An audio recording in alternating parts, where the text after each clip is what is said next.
जय गजानन श्री गजानन, जय गजानन श्री गजानन. जय गजानन. सगळ्यांना कसे आहात? मजेत ना? मी पण मजेत. माझ्या चॅनलमध्ये तुम्हा सगळ्यांचं स्वागत आहे. तर आज आम्ही सहपरिवार गजानन महाराजच्या मंदिरात गेलो, कारण आज मौनी अमावस्या होती. बरेच दिवस झाले आम्ही मंदिरात गेलोच नाही. मागे गेलो होतो तर आम्हाला महाप्रसाद मिळाला नाही आणि आमचं दर्शन पण झालं नाही, कारण खूप गर्दी होती मार्गशीर्ष महिन्यात. तर आम्ही तसंच परत आलो. आता गेलो तर आता पण खूप गर्दी होती, पण आता म्हटलं नाही, आपल्याला दर्शन पण घ्यायचं आणि प्रसाद पण घ्यायचा. तर आम्ही आधी दर्शन न घेता प्रसादाच्या रांगेमध्ये गेलो. रांग पहा खूप मोठी होती. तर या रांगेतून त्या रांगेत, त्या रांगेतून त्या रांगेत असं पलायन करत करत शेवटी आम्ही आलो प्रसादालयाच्या हॉलकडे. पहा हॉलमध्ये आलो. हॉलमध्ये मस्तपैकी शांत वाटत होतं. छान असं सायलेंट म्युझिक असतं या हॉलमध्ये, खूपच मस्त वाटतं. तर चला समोर समोर समोर समोर गेलो. मग 1.5 तासानंतर आमचा नंबर लागला जेवणासाठी. इथे ताट आलेलं होतं. मुलांना खूप भुका लागलेल्या होत्या. तर जेवणात काय आहे बघूया आपण. तर इथे चपाती, साधा भात, बुंदीचा लड्डू, एक फळभाजी, एक उसळ भाजी आणि वरण असं होतं. तर आता आम्ही जेवण केलं आणि जेवण करून बाहेर पडलो. तर इथे काय केलं आम्ही, आधी मुखदर्शन घ्यायचं होतं आम्हाला. तर आम्ही मुखदर्शन घेतलं, कारण तसं दर्शन घ्यायला रांगेत उभं राहावं लागतं. तर तेवढा वेळ आमची मुलं रांगेत उभं राहत नाहीत.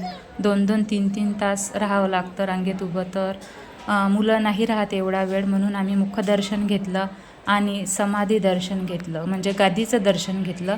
आणि मस्तपैकी 5 प्रदक्षिणा आपल्या मंदिराला मारून घेतल्या. कारण काय होतं, नाही दर्शन झालं, समाधी दर्शन नाही झालं तरी गादीचं घेतलं आणि मुखदर्शन घेतलं आणि प्रदक्षिणा मारल्या तरी आपल्याला त्याचं फळ मिळतं. आणि मस्तपैकी आम्ही आता बाहेर आलेलो आहे. इथे पायनॅपल होतं, तर मुलांना पायनॅपल घेऊन दिलं. आम्ही पण खाल्लं. तर मुलांना काही ना काही खायला पाहिजे. जेवण जरी झालेलं असलं तरी काही ना काही खायला पाहिजेच. परीला दिलं, आम्ही पण खाल्लं. तिथे टरबूज होतं, टरबूज पण खाल्लं. आणि मस्त खात खात आमच्या वाहनतळाकडे गेलो, कारण आमची बाईक वाहनतळाकडे होती. जे गजानन महाराजांचं वाहनतळ आहे तिथे आमची बाईक पार्किंगला लावलेली होती. मग तिथेच गेलो. तर हे गजानन महाराजांचं वाहनतळ हे फ्रीमध्ये असतं. तिथे निःशुल्क सेवा आहे, म्हणजे काहीच शुल्क नाही, अगदी फ्रीमध्ये आहे. 2 व्हीलर, 4 व्हीलर आणि मोठ्या गाड्यांसाठी सुद्धा तिथे पार्किंग व्यवस्था आहे. आणि खूप छान सोय आहे मंदिरामध्ये. मंदिरामध्ये जशी सोय आहे तिथं कुठेच असली सोय कुठेच तुम्हाला आढळून येणार नाही. स्वच्छता अगदी मस्त आहे. कुठेही तुम्हाला कचरा नाही सापडणार, कुठेच कचरा राहणार नाही. अगदी वाहनतळ जर पाहिलं तर ते पण तुम्हाला नीटनेटकं आणि स्वच्छच दिसणार. पहा किती स्वच्छ आहे, आजूबाजूचा परिसर स्वच्छ आहे. वाहनतळ जर बघितलं पहा, 4 व्हीलर, 2 व्हीलर आणि खूप गर्दी असते. गुरुवार आणि शनिवार, रविवार खूप गर्दी राहते इथे. मार्गशीर्ष महिन्यात तर पूर्ण मार्गशीर्ष महिन्यातच खूपच गर्दी राहते. त्यामुळे आमचं दर्शनच नव्हतं झालं मागे, म्हणून आम्ही आज आलो. आणि मस्त आमचं जेवण पण झालं, प्रसाद भेटला आम्हाला आणि दर्शन पण झालं. तर समाधान झालं, आल्याचं समाधान झालं. आता आमची परी पहा छान नाचत आहे, उड्या मारत आहे. तिला फार चांगलं वाटतं मंदिरात आलं की. आणि प्रसाद घेतल्याशिवाय आमच्या मुलांना तर काही चांगलंच वाटत नाही. प्रसाद घेतल्याशिवाय ते जायचंच नाही म्हणतात. मग आम्ही प्रसाद बिसाद घेतला, बाहेर आलो. आता इथे गाडी पार्किंग लावलेली होती. पहा किती मस्तपैकी व्यवस्था आहे इथे मंदिरात.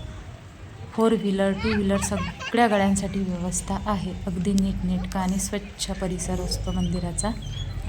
तर हे गेले आता गाडी आणायसाठी. आमच्या परीचा डान्स चालू आहे इथे.